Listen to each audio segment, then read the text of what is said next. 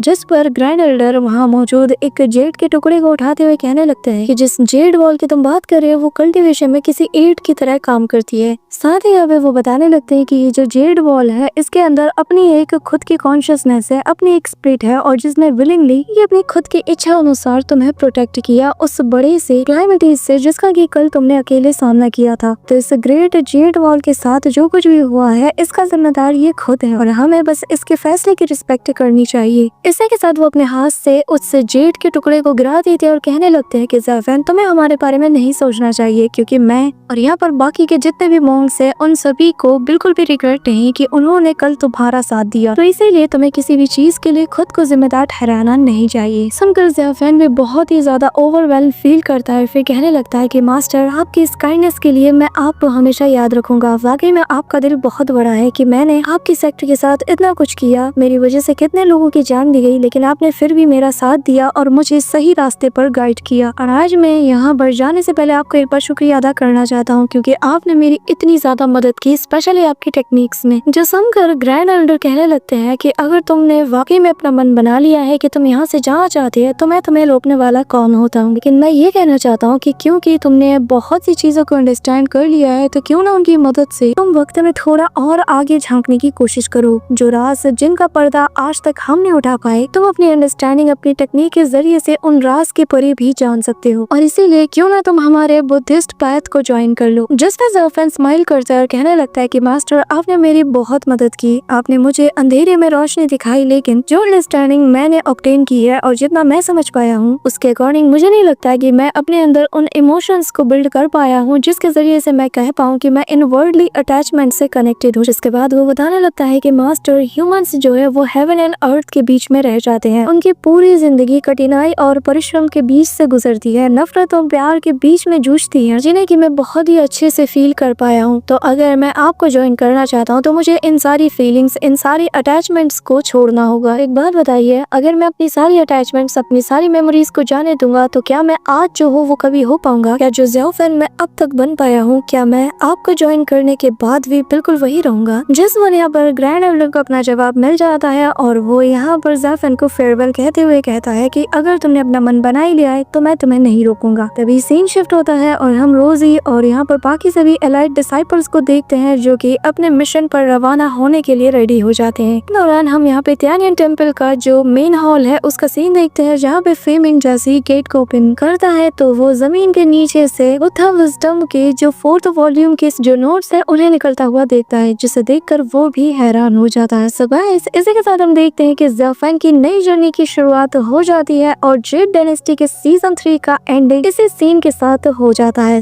तो that's it for today guys. I hope कि तुम सबको आज की ये वीडियो काफी ज्यादा पसंद आई होगी। अगर हाँ तो वीडियो को लाइक करना, चैनल पे नए हो तो सब्सक्राइब करना। तो मिलते हैं नेक्स्ट वीडियो में, तब तक के लिए बाय।